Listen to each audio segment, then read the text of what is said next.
am a monument. I am a monument. America. That's in the back. You're not pushing. We got people outside.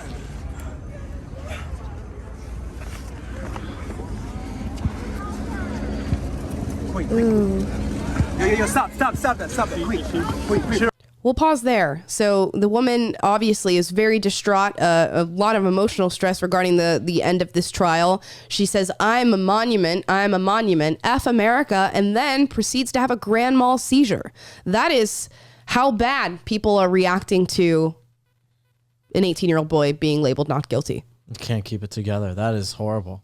It is. Sucks that she had a seizure. You know, I don't want anyone to have a seizure, but geez, like that's crazy that is your level of like emotional capacity. turmoil. Yeah. And that happens. That's wild.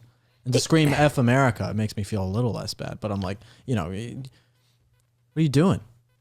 What are you doing? And to think that something like this, a clear-cut case, I mean, evidently clear-cut case of self-defense can elicit such an emotional reaction from somebody is amazing.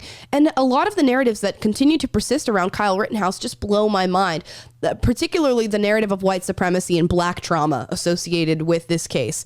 We should showcase all the leftist things that people said. Here I have them pulled up for you guys to look at.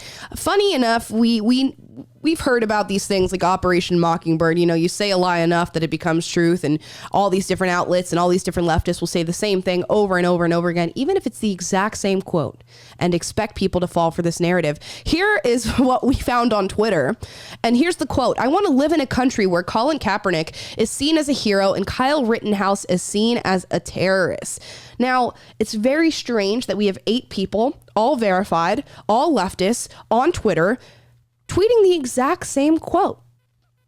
Anybody want to speculate on why that's happening?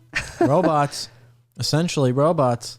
Yeah. It's basically robots. What do they call it? The NPCs. Yeah, NPCs, that's right. You just repeat your talking point over and over and over and over, and you don't care that everybody on your side of the aisle is saying the exact same thing over and over again. These are 8 different people on this. One of them, 2 names you may immediately recognize, 3 actually, LeVar Burton, George Takei, and Mark Lamont Hill. Huge leftists. Mm-hmm.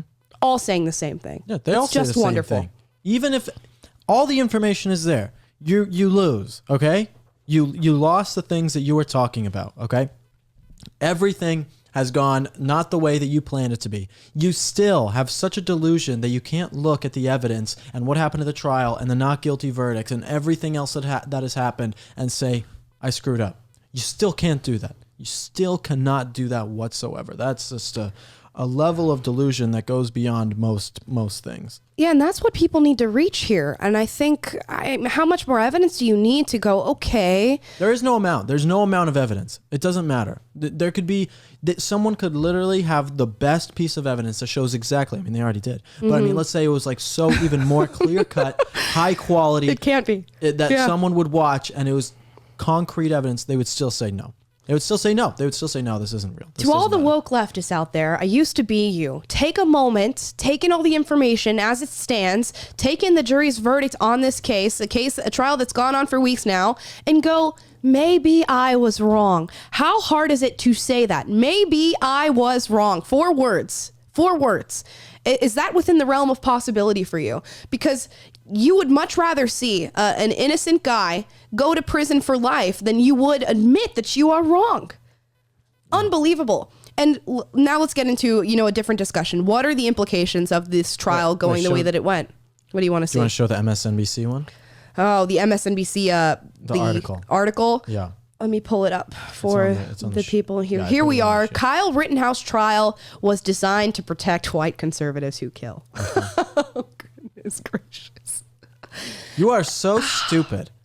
You have to be so stupid. The media is the enemy of the people. If you don't think the media is the enemy of the people, you must be living under a rock, because these people are evil. These people are terrible. They don't give a crap about you at all. They will say whatever they want to say, especially now because we were just talking about the show yesterday. Bill Gates is funding even more of these media companies. Jeff Bezos is funding them.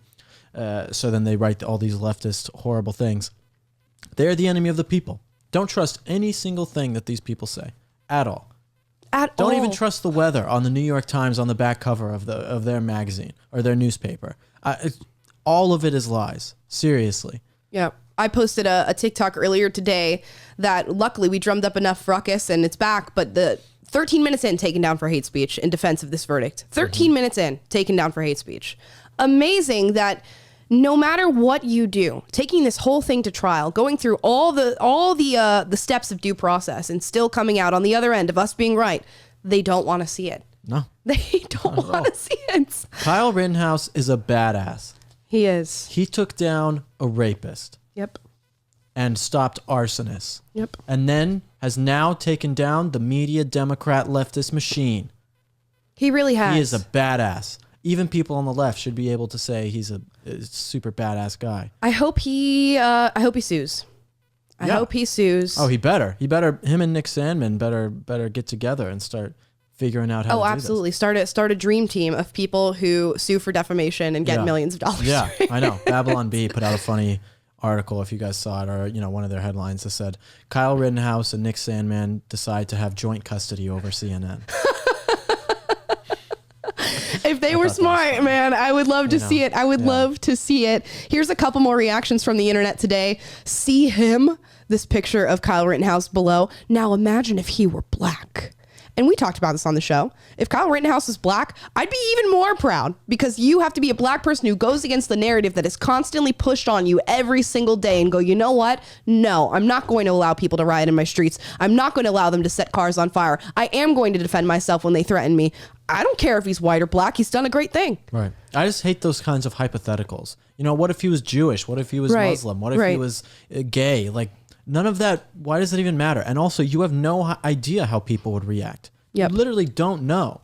You don't know just because of someone's race or sexuality or gender or any of this. Like, you don't know. I hate when people say that, acting as if like they know something, but they obviously don't know. It's an easy way to get out of having a real argument about what happened. Instead of actually talking about the Kyle case, oh no, let's talk about the black Kyle case. Sure. You don't actually have to talk about the facts of this actual one because you can just make up some metaphorical lie and fantasy land and say, well, what if he was black? And then if he was black, well, then Trump probably would have rode down from Washington, D.C. and shot him himself. It's like people say the stupidest things in their little fantasy worlds on these hypothetical scenarios. It's like I hate people who say those kind of things because it's just you have no idea what would happen. You have no idea. They love to speculate. And again, it's a way, it's a form of propaganda.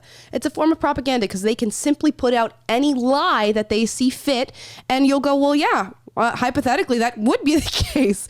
It is ridiculous. And a lot of people are saying, well, what this trial is going to do, because you've said Kyle Rittenhouse is not guilty, is it's going to cause a lot of other white men to pull out their AR-15s and go outside and go shoot people. Hell yeah, brother. That's all we do. We go outside with our AR-15s and we shoot people because that's what we do, brother. We do us white conservative men. Brother, I'm telling you, I'm half black, half white. Half of me's got to fight the other half on a day-to-day basis. I almost shot my own self with an AR-15 yesterday. Oh, I know, buddy. You're getting so fancy with them grip stocks and red laws.